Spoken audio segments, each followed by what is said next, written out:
السلام عليكم أصحابتي وأنا سلامي وولالكين عبد الملك مراد ayaan dhaweyta waataad ogeydeen in uu waadi kusoo fatahay maxaan ku raay sheeg magaalada Qardho oo musiibo ay ka dhacday oo ay hantidoodii iyo wix xoolahoodii ay haysteen ay meeshaas ku baabeen ugu yaraan 40 qof ay ku dhimatay sidoo kale musiibooyinkaas waxay ka dhaceen magaalada Beledweyne shacabka Soomaaliyeed way u gurmadi jireen meel kasta oo ay musiibo ka dhacdo maxaa dhacay oo Qardho loogu gurmadi laayahay mees ahayn dad Soomaaliyeed runtii waa su'aasha la isweydiinayo وسؤال اللي سويدني ولا جاي بينه وحنا توكسي معهن وحوي ضد كصومالية دبعت هذا كل عدد مجالات كمية صوماليا وأي تهاي مصيبة ولا سجر مدى دعم كصومالية بساسها صومالية حار كذا أساسها وحوي إيشك مجالك اسكفرن كل جد مجرته مجال صوماليا كل جد اسكفرن مجرته مجالك استوى لو جرمد جري شعب كرير بطلان وحيا شعب وجبنا الصومالي وجرمد كبدنا أيهن وأوجدن مجال جروس أيو جرمدين in reer walba oo reer garow ah ay bariis dhar bustayaal dawooyin wax alaali wixii ay awoodeen ay maartay macna soo dhiibeen haday tahay wasaaradda caafimaadka Puntland ay dawooyin dhiibtay haday tahay maxaa wasaaradaha iyo wakaaladaha kala duwan ee maamulka Puntland oo dhan wax alaali wixii ay awoodaan wax alaali wixii ay haysteen oo dhan bay wada dhiibeen sidoo kale shacabka reer Puntland wax kasta ay dhiibeen wax kasto ay awoodeen ay dhiibeen magaalo kasta oo Puntland ka tirsan waa laga soo gurmaday waxa maxay tahay marka sababta keentay maanta magaalada Qardho waan ognahay dad iska danyar inay ahaayeen dad taariikh kule Soomaali inay yihiin dad maxaan ku raay sheeg iska masaakiin inay ahaayeen sababta loogu gurmadu waa maxay tahay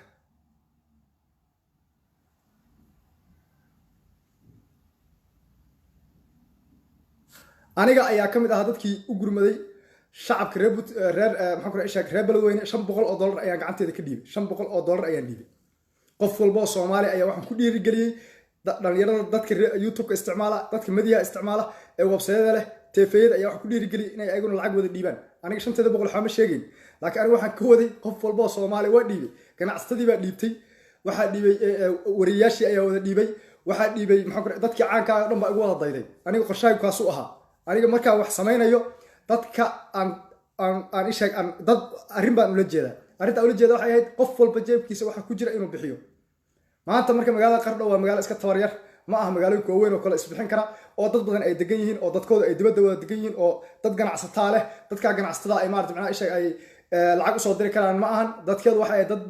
magaalo populationkeedu yar yahay ahayd maanta intii yareed hantida ay haysteen dollarkii yaraa iyo wixii ay ka ganacsan jireen wixii dukaanadii dhan way burbureen marka waxay ahayd in si gaar ah loogu gurmado ee Qardho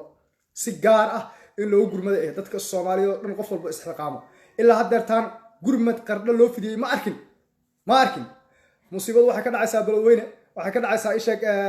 Baydhabo waxay ka dhacay abaartu meel walba ka dhacaysaa musiibadu meel walba ka dhacaysaa shacabka reer Puntland maxaa keenay in ay ahaadaan dadka gurmada mar walba oo ayagan aan loo gurmadin markii musiibo ka dhacdo musiibooyin badan kama dhacaan waa musiibadii ugu horeysay intii aniga noolaa inta arkay waa musiibada ugu horeysay Puntland ka dhacday waa dadka reer Puntland ayaga isku filnaan jiray waligood shacabka reer Puntland waligood ayaga isku filnaan jiray marba hadii ay saas tahay waxaan ka codsanaynaa walaalahan Somali State iyo NFD waxaan ka codsanaynaa in walaalahooda reer Qardho u soo gurmadaan marba hadii dadkii Soomaaliya deganaa xorta ahaa ay maanta aysan waxba noo awoodin oo aysan noo gurmadeen oo markeena ay nagu fiirsanayaan waxaan ka codsanaynaa kuwa xorta aan ahayn jigjiga iyo maartay macna isheeg dhagax buur inay soo gurmadaan ma ka codsanayna inay soo gurmadaan oo dadka walaalahooda ay soo garab istaagaan ila wada dhaasha ka dhacayse waa dad walaalahooda u soo gurmada meesha u jeedaan la isma naxaye u soo gurmada walaalihiin u soo gurmada ganacsatada reer jigjiga waxaan ka codsanaynaa iyo maartay macna isheeg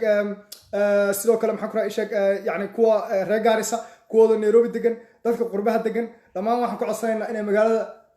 Qardho si wada jir loo gurmado si wada jir ah qof walba oo dadkaas la wadaaga magac la wadaaga ama isir la wadaaga waxa looga baahay inuu gurmado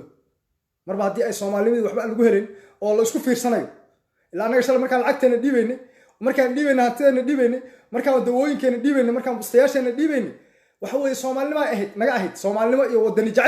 wadan jacayl Soomaali jacayl bay naga ahayd Soomaalinimo naga ahayd marba hadii aan Soomaalinimo aysan jirin waxa loo baahan yahay in dadka Soomaaliyeed waxa weeye cid ka tira badan ma jiro hadii isir la fiiriyo dadka reer Qardho dadka ka soo jeeda ee ganacsatada cid ka ganacsata badanna ma leh soomaaliyada xortaa iyo tan aan xorta ahayn bay ku wada nool yihiin qurbaha ayagaa ugu badan waxaa loo baahan yahay inaad usoo gurmadaan magaaladaas qardho waa dad walaalihiin ah usoo gurmada gurmad u fidiya bil rabadaan baa lagu jiraa dadkaasi waa baabi'een waxa weye magac qof walba wixii asaga uu doono ha u niyeysto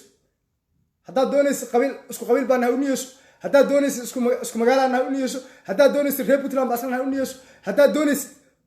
waxaa doontiba u niyeysee dadkaasi kaalmay u baahan yihiin walaalo usoo gurmad dadka walaalaheen maantana waa la isbartay hadda kadib ma dhacayso in yani isheeg loo gurmado waxaan ku dadka soomaalinimo lagu gurmadayo hadda kadib way dhamaatay cid walba ciddeeda ha u gurmado baasha yaan la isku fiirsan runtaa fiican mogti annaga inaan mar walba aan gurmadno inaan mar walba aan ahaano dadka soomaalinimada u olaleeya inaan u dhimanno soomaalinimo annagana markii aan natayna bregan lakaga baxayo marka nalakaga baxayo wax loo dulqaadan kara ma ahan reer qardho waxaan rabaa inaan u sheego soomaali cid idinka badan haba yaraatee ma jirto cid idinka ganacsata badan ma jirto ha caabsanina dadkiina ayaa idiin soo gurmadaya waxaan ku dhiri qofkii soomaalinimo wax ula baxaya qofkiis ama maanta ha layna ka arko soomaalinimo hadday jirto reer koonfureedoo maanta ha layna ka arko ganacsatada koonfureed maanta ha laga arko shirkadaha koonfurta maanta ha layna ka arko annagu shalay waa u gurmadaynay soomaalinimaa ku gurmadaynay soomaalinimaa lagu gurmadayay shacabka reer puntland soomaalinimay ku gurmadayeen anigu iskama hadlayo anigu nin wadaniya soomaaliyeed ayaan ahay aniga soomaaliya waa i siman tahay aniga qabyaalada adduunka ugu necbay dadkaygii baan isku nacnay puntland qofka ugu horreeya madaxdooda caya aniga waaye koonfur galbeed sidoo kale hirshabeelle sidoo kale galmudug baan kasoo jeedaa qayb oo sidoo kale qofka ugu horreeya oo karbaashaya anigu ahaa haddana saasay tahay waxaan rabaa inaan runta caddeeyo dadka reer puntland way gurmadayeen soomaalinimay ugu gurmadayeen beledweyne wixii sheeg bay dhaba ka dhacay dhibaato kastoo ka dhacda soomaaliya waxay ku gurmadayeen soomaalinimo ayay u gurmadayeen maanta laakiin markii dhibaato ku dhacday waxaan arkayay kuwa ku diganaya ayaan arkay kuwa koonfurta sheeganaya koonfurta kasoo jeeda oo ku diganaya ayaan arkay oo u caayay yani reer qardho u caayay maxaan ku isheeg qaar u caayay dani u caayay arkay meeshan siyaasad ma taagni dadkan waa dad soomaaliyeed maamul goboleed iyo maaragtay horjooga wax ma taro waa ogtihiin way ka shaqaystaan dadka way ka shaqaystaan dhiigooda cunaan waa ogtihiin shacabka soomaaliyeed ayagaa isku gurmadi jiray ganacsatada culummada isheeg maxaan ku isheeg fanaaniinta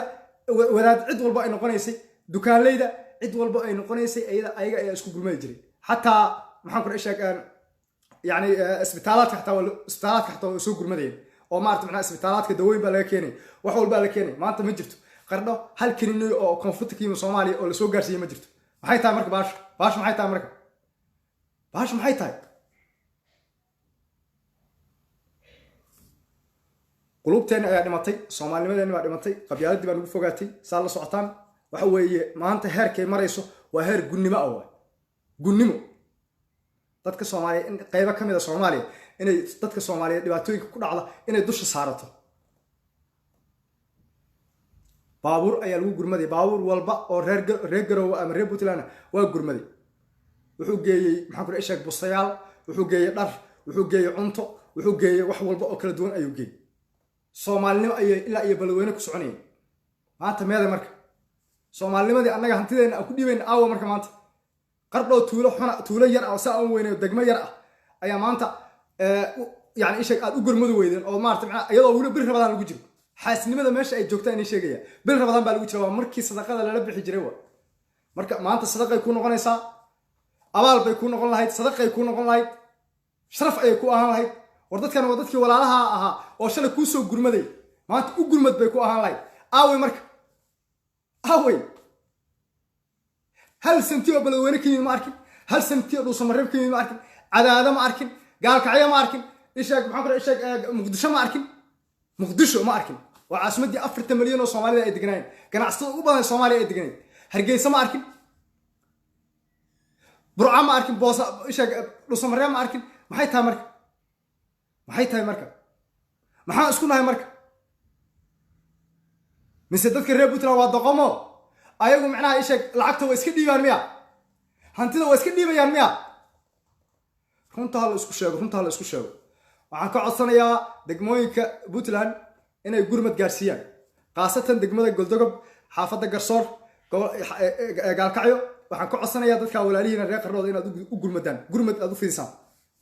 adinka gurmad kale ku yaqaanay adinka Soomaalida ku yaqaanay adinkan maxaa ku dhashay qabyaalad leen ku aqoon dadka reer Galdogob iyo dadka reer gaalkacyo iyo dadka degmooyinka u dhow degan ee tuulooyinka waxaan leen kaga baahan yahay si degdeg ah inaad u gurmadaan si degdeg ah inaad qarna u gurmadaan ayaan kaga baahan si shargaray malba anu intaas aan dadkaas ayaan ula hadli karaa oo dadkayga aan ka soo jeedaa ehelkayga kuwaasna waxaan farayaa qaasatan reer Galdogob iyo xaafadda Garsoor waxaan farayaa inay gurmad degdeg ah firiyaan walba aad ka joogtaan si shargaray